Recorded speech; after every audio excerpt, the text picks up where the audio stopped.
Boa tarde. O governo federal analisa nova política de reajuste para o Bolsa Família. Abril Verde alerta para acidentes de trabalho. PSDB recebe novos filiados e demonstra força eleitoral. Meu convidado hoje no estúdio é o secretário de Agricultura do Estado, Guilherme Saldanha. A gente vai conversar sobre as perspectivas da quadra chuvosa. Terça-feira, 3 de abril de 2018. Eu sou Diógenes Dantas. O RN Acontece está começando.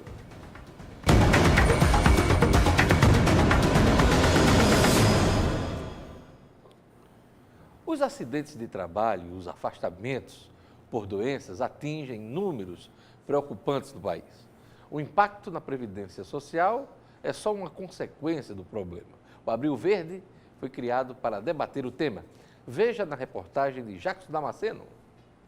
O Brasil continua sendo um dos campeões no número de afastamentos do trabalho, seja por acidente ou por doenças de esforço repetitivo. No Rio Grande do Norte, foram solicitados no INSS, entre 2012 e 2017, mais de 18 mil auxílios-doenças. Ainda há uma ilusão de que prevenir acidentes de trabalho é um custo maior do que realmente deixar o trabalho acontecer e correr o risco. A juíza Simone Calil é coordenadora do programa Trabalho Seguro, aqui no Rio Grande do Norte. Segundo ela, tantos afastamentos poderiam ser evitados. Aqui no estado foram 3.700 notificações em 2012. Em 2017, foram mais de 1.900. Mas o número de mortes caiu muito pouco, de 22 em 2012 para 20 em 2017. No estado como um todo, confecções de roupas ainda lidera como a maior número de adoecimento no trabalho. Mas em Natal, em 2017, o maior número de adoecimentos foi realmente no ramo de telemarketing. Mas um tipo de afastamento tem chamado a atenção das autoridades, em especial. Os motoristas do transporte coletivo estão se afastando do trabalho com transtornos mentais, causados principalmente pelo estresse no trânsito e pela violência. Esse tipo de ocorrência já é o terceiro mais frequente em todo o país. Os motoristas de transporte coletivo, eles vêm adoecendo bastante, principalmente acometidos de transtornos mentais. O mês de abril é dedicado à memória dos trabalhadores que morreram em serviço. O programa Trabalho Seguro está intensificando as ações preventivas junto a trabalhadores e empresas. Olha, o governo federal analisa nova política de reajuste do Bolsa Família este ano. A proposta, entregue ontem ao presidente Michel Temer, prevê a concessão de aumento acima da inflação apenas para famílias que tiverem filhos em segundo turno escolar ou em programas de capacitação técnica. Com a mudança, o governo federal teria de desembolsar cerca de 3 bilhões de reais para reajustar o valor do benefício, o triplo do que previa gastar concedendo apenas a inflação.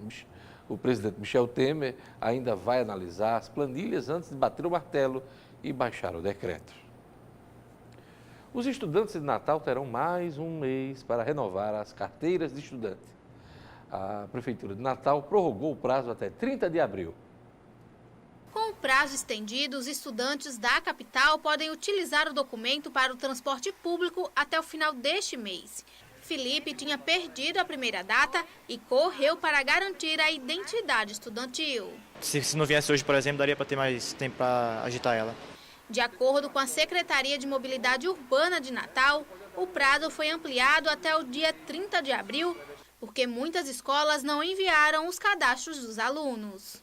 Que realmente atrasaram esse banco de dados, essas informações dos estudantes, e tem muitos pais de alunos que não tiveram condições financeiras ainda de renovar, de fazer o pagamento dessas carteiras de estudante.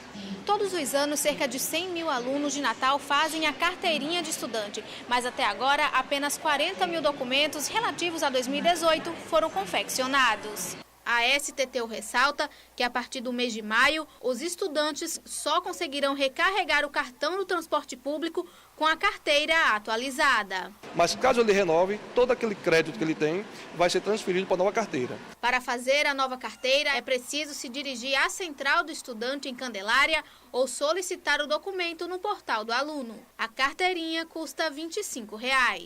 Ele solicita através do portal, agendado a data dele vir, né, para não ficar para lá e para cá. Ele vem aqui, emite o boleto antes, paga e vem para cá para receber a sua carteira de estudante.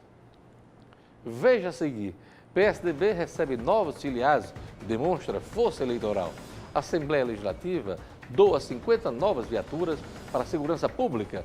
O RN Acontece, volta em instantes.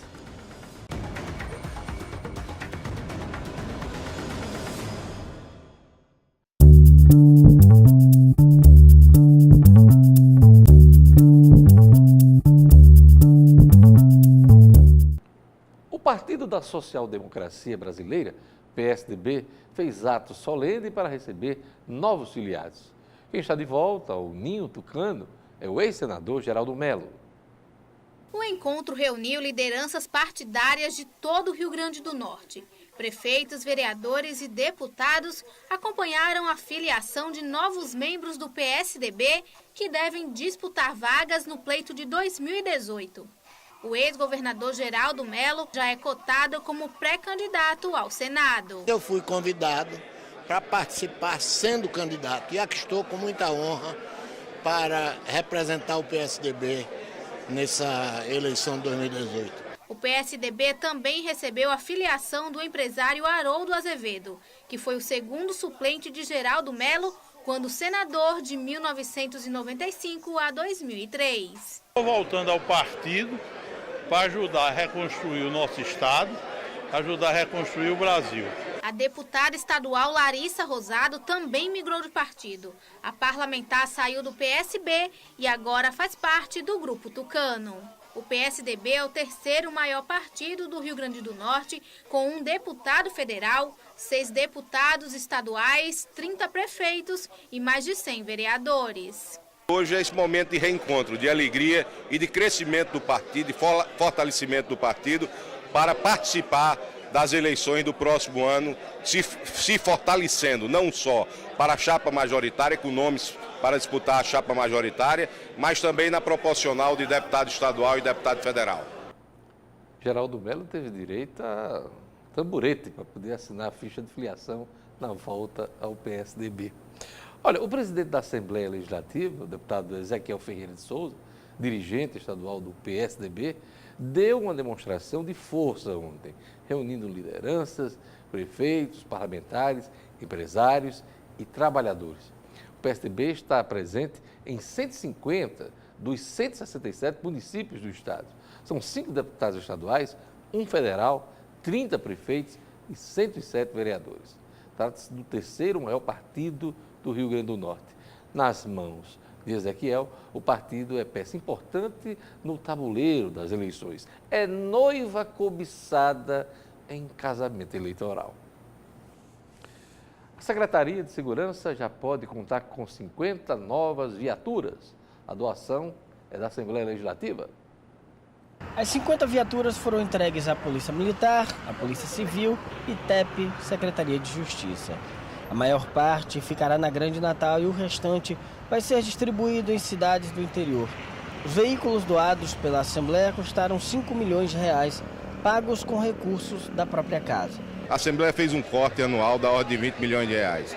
E com isso foi possível adquirir 135 viaturas, sendo as ambulâncias de pequeno porte, as ambulâncias semi-UTIs e hoje, graças a Deus, a entrega das 50 viaturas da polícia para podermos aumentar o policiamento ostensivo. A solenidade de entrega das viaturas aconteceu na Praia do Meio, zona leste da capital. As chaves foram repassadas aos chefes e comandantes das forças por todos os deputados estaduais. O governador Robinson Faria participou do evento e no discurso de abertura ressaltou a crise da segurança que assola o país e agradeceu o espírito de parceria da Assembleia Legislativa. O Brasil vive hoje um momento difícil na segurança do Brasil inteiro. O Brasil todo está explodindo dessa guerra E nós temos que fazer o nosso dever de casa no Rio Grande do Norte. Temos que enfrentar, jamais recuar, tolerância zero, é ordem que eu dou para nossas polícias.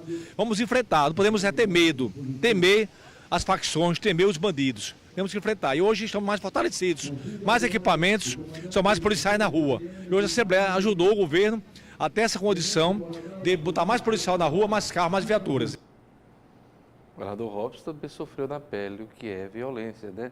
Perdeu o carro recentemente, até agora o carro dele não apareceu.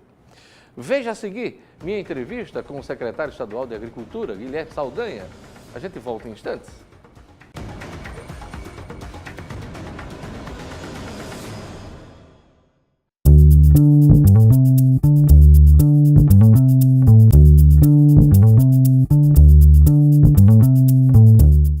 As chuvas do início do ano e as que foram registradas nos últimos dias encheram o sertanejo potiguar de esperança. Não é para menos. Já completamos 7 anos de seca, uma das mais prolongadas no estado do Rio Grande do Norte. Meu convidado hoje é o secretário estadual de Agricultura, Guilherme Saldanha. Boa tarde, secretário. Boa tarde, Diógenes. Um prazer grande estar aqui compartilhando com você esse momento de alegria. Pois é, está chovendo muito aqui no estado, nesse final de semana para cá. E eu lhe pergunto, já estamos na quadra chuvosa? Estamos sim. A expectativa da Imparne e de outros meteorologistas do Nordeste era que as chuvas se iniciariam por volta de meados de fevereiro. Todo mundo há de se recordar das chuvas que ocorreram antes do Carnaval. Passamos um ciclo aí de uns 15 dias chovendo em quase todas as regiões do Nordeste. Isoladamente, alguns açudes chegaram até a sangrar, como uma barragem lá em Serra Negra. Tivemos um veranico aí também de uns 15 dias, mas a expectativa é que o inverno esteja consolidado. É uma expectativa grande, como você bem falou, são 7 anos de seca. Não existe registro na história da meteorologia do Nordeste esses 7 anos consecutivos de seca. Como é que está a situação hoje? Qual é a notícia que o senhor traz para a gente da chuva no interior do estado hoje? A notícia é muito boa. Está chovendo há cerca de pelo menos 10 dias em quase todos os municípios do Rio Grande do Norte. Hoje o rio Piranhas, que bota água para dentro da barragem do Oiticica, que está sendo construída, e essa coloca para dentro da barragem Armando Ribeiro. O rio está passando em Jardim de Piranhas de barreira a barreira, como diz o Matuto. É muita água que está entrando. A gente precisa agora não só garantir água para lavouras, para a produção de milho, feijão e sorgo e a própria palma, que o governo do estado, o governador Robson, assumiu esse compromisso com os pequenos agricultores de distribuição de sementes e esse programa de distribuição de palma, mas também para armazenar água nos grandes açudes. É nesses grandes açudes, onde, principalmente na barragem Armando Ribeiro e na barragem de Santa Cruz de Apodi, de onde saem as grandes adutoras que abastecem boa parte do interior do Rio Grande do Norte. Secretário, apesar das chuvas, o governo do estado foi forçado a renovar pela 10ª vez o decreto de emergência. O senhor achou necessário, mesmo diante das previsões de regularização das chuvas? Pois é. A preocupação da gente foi exatamente com aquele veranico que nós passamos. Vários programas do governo federal nós só podemos aplicar no Rio Grande do Norte e em outros estados do Nordeste se nós tivermos com uma seca, com um veranico, e precisa estar regulamentado através de um decreto. Então, por precaução, e ainda estamos vivendo momentos de dificuldade no abastecimento de água para o ser humano, e vem recurso do governo federal para isso, por isso é que foi necessário a gente baixar aquele decreto. Muito embora a expectativa é que a gente possa revogá-lo, quem sabe em maio ou junho, na condição normal de inverno para a agricultura, mas também que as barragens da gente voltem a encher, se possível voltem a sangrar, para que a gente consiga garantir o abastecimento de água para o ser humano, principalmente na região do Siridó e do Alto Oeste, que é onde foi mais complicado. Mas é fato que o decreto vale agora até outubro, né? O fato é que o decreto está válido até outubro e esperamos não precisá-lo dele até outubro. É isso aí. Secretário, me fale das perdas com essa estiagem. Eu sei que os números às vezes divergem, dependendo de um interlocutor, mas eu queria que o senhor apresentasse para a gente os números que a Secretaria da Agricultura tem. A estimativa nossa, a gente tem um número baseado até num levantamento feito em conjunto com o IBGE. A estimativa é que ao longo desses 7 anos, o prejuízo causado com a seca gira ao monte aí em torno de 4 bilhões de reais.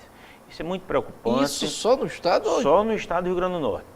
prejuízos causados com as frustrações das safras, principalmente o agricultor familiar de milho e feijão, prejuízo causado com os rebanhos bovinos, ovinos e caprinos, que girou em perdas variando aí de 33% até 45% no caso dos bovinos, prejuízo com o que é que esses rebanhos deixaram de produzir também, então um número que se gira hoje em torno de 4 bilhões de reais. Com a perspectiva de um bom inverno e de um ciclo novo de bons invernos, a expectativa é que esse ano seja realmente um ano de retomada. Tá certo? Que o produtor volte a ampliar seus rebanhos, é preciso que os bancos oficiais financiem os produtores rurais, eu estou falando do Banco Nordeste e Banco do Brasil principalmente, tá certo? Que se abra linha de crédito para se repovoar as propriedades rurais que estão, muitas delas, abandonadas. Já que o senhor está falando em crédito, como é que está a inadimplência no campo em relação aos produtores rurais por conta da seca? Olha, a expectativa que nós temos é que, com a regulamentação feita pelo governo federal, que permitiu aos pequenos e médios agricultores, principalmente do Banco Nordeste e Banco do Brasil, regularizar seu débito em decorrência da seca, foi prorrogada por mais um ano, até o final de 2018, era até o final de 2017. A expectativa é que a gente feche essa equação da inadimplência.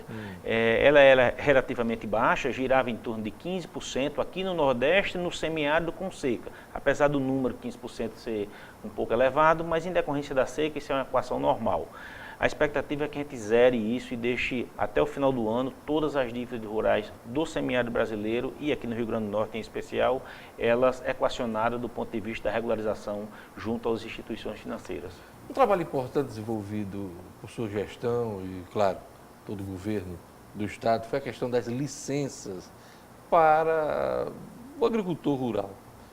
Avançamos muito nisso, né? Avançamos. O Estado do Rio Grande do Norte, o governo do Estado cumpriu um compromisso com o agricultor. Para você ter ideia, Diógenes, desde 2004 estava em voga uma resolução do CONEMA que exigia, do ponto de vista técnico nosso da Secretaria, da equipe da Emater, da Emparne, do próprio IDEMA reconheceu isso também, que tinha um excesso de burocracia no meio dessa resolução. Para você ter ideia, um agricultor familiar que quisesse irrigar 1 hectare de capim para dar de sustento à sua vacaria, ele precisava ter uma licença ambiental. Você imagina aí o meandros de uma burocracia de papel, que ele não sabe mexer com isso, e só o custo dessa licença custava mais caro do que o sistema de irrigação, custava R$ 8.900. Então, a gente entendeu essa demanda dos produtores, levamos essa discussão, tratamos mais ou menos 6 meses convencendo o colegiado do CONEMA, e isso, ao final do ano passado, salvo engano, no dia 6 de outubro, foi publicada essa nova resolução que está em prática. E aqui eu aproveito a audiência do seu programa para dizer, agricultor familiar, pequeno agricultor, ele não precisa mais de licença ambiental, ele precisa só de um cadastro simples que pode ser feito no site do IDEMA, e os demais, o processo muito mais simplificado, pode ser feito dentro da própria internet, no site do IDEMA. Outra coisa importante do atual governo foi a questão do selo, principalmente no setor das queijeiras, né? Olha, isso também foi um avanço gigantesco, principalmente lá para a sua região do Seridó, onde tem uma bacia leiteira muito importante, tem um número, se estima que tem no Rio Grande do Norte mais de 300 queijeiras que estavam ilegais, entre aspas, mas isso é uma atividade que você gira economicamente muito dinheiro. Vamos dizer, não ilegal, mas informal. Informal, né? Infelizmente melhor, né? Ilegal, porque ele estava a mercê de uma apreensão desses queijos. Eu quis só amenizar. Você fez o amenizar, né? Foi bom. Então, a legislação está vigente, o governo do Estado publicou já o decreto regulamentando essas queijeiras. Eu acabo de vir de uma reunião com o Banco Mundial, nós vamos aplicar cerca de 23 milhões de reais do governo do Estado em parceria com o Banco Mundial, o governo cidadão, para incentivar algumas dessas queijeiras que nós estamos, e isso deverá ser uma das principais vertentes econômicas da pecuária leiteira do Rio Grande do Norte. Será que a gente vai chegar a um ponto de ter o orgulho de dizer o queijo de Minas, por exemplo, aqui, em referência ao nosso queijo, ao queijo do Seridó? Queijo do Seridó. Inclusive já tem uma lei, tá certo? Acho que do deputado Ezequiel, que cria essa marca do queijo do Seridó. Essa lei que regulamentou as queijeiras é do deputado Hermano Moraes, o governo do Estado, num compromisso novamente com os produtores, o governador Robson Faria, de que não houve um único veto, sofremos pressões das mais diversas possíveis, de alguns técnicos ainda com com uma mentalidade ainda muito segura do ponto de vista de segurança alimentar, mas a gente tem outros parâmetros que está resguardando a segurança alimentar através da sanidade dos rebanhos. A lei é perfeita, vários colegas de secretários de Agricultura do Brasil têm pedido uma cópia da lei nossa, tá certo? E eu acho que o Estado do Rio Grande do Norte deu um grande avanço nessa questão da regulamentação das queijeiras artesanais. E está sendo um modelo, inclusive, de debate no governo federal, no Congresso Nacional. Agora, a lei faz exigências ao produtor, não é simplesmente, não, eu produzo queijo, ele precisa se adequar ao que estabelece. Na realidade, o que é que a lei está fazendo? Para você se adequar, você tendo um pequeno negócio lá na sua Currais Novos, para você gastar financeiramente, para se adequar à legislação antes vigente, você precisaria de algo em torno de 300 mil reais. Hoje, com 25 mil reais, qualquer pequeno queijeiro do Seridó, lá do Alto Oeste, de Apodi, você consegue deixar a queijeira dentro da legislação do Estado do Rio Grande do Norte. E isso faz com que pequenos investimentos, que pode ser inclusive financiado pelo Banco do Nordeste, você se adequar à legislação vigente e fazer com que seu queijo saia lá da sua região, venha ser vendido no mercadinho de bairro de Natal ou mesmo numa grande rede de supermercado, sem o risco dele ser apreendido, causando prejuízo ao queijeiro e os fornecedores de leite dele. Secretário, apesar da seca, o setor agropecuário é importantíssimo no peso do PIB do Rio Grande do Norte, é quem puxa, inclusive, o PIB do Rio Grande do Norte. Como é que está a situação, a presença dos negócios rurais no PIB do Estado?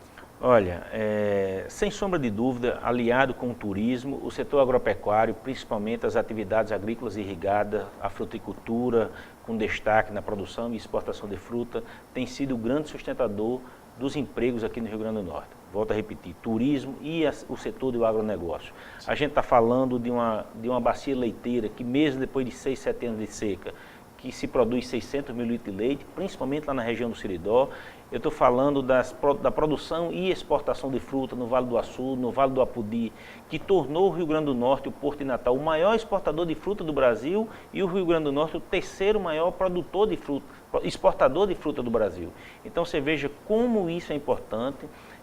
O saldo da balança do emprego no Rio Grande do Norte, quem tem sustentado é o setor de agronegócio, a exemplo do Brasil também. O turismo, apesar da capilaridade, apesar da importância, mas você tem muito emprego informal no turismo. E hoje, uma das grandes atividades de empregos formais aqui no estado do Rio Grande do Norte, tirando comércio e serviço, é o setor agropecuário. Para encerrar essa entrevista, eu lhe pergunto, o senhor está otimista, então, para que a gente tenha uma boa quadra chuvosa e encerre de uma vez por todas esse período da seca, né? Estou bastante otimista. Os números dos meteorologistas que estudam isso melhor do que a fé nossa, maior do que a fé nossa, talvez até, na teimosia dos números dele, nos indica que teremos uma quadra chuvosa muito boa, recompondo as forragens para os rebanhos, recompondo as safras de lavoura, principalmente da agricultura familiar. Recarga de água nos e nossos reservatórios. Agora é torcer e pedir a São José e ao Nosso Senhor que a gente enche o nosso reservatório para amenizar um pouquinho o sofrimento da seca e do acesso à água do produtor rural do Rio Grande do Norte. Secretário Guilherme Saldanha, obrigado por sua entrevista ao RN Acontece. Obrigado a vocês. Estou ali sempre às ordens suas e dos seus telespectadores. É isso aí, obrigado. O RN Acontece fica por aqui, obrigado pela audiência, siga a programação da Band Natal. Veja a reprise do programa no portal nominuto.com. Eu volto amanhã. Até lá.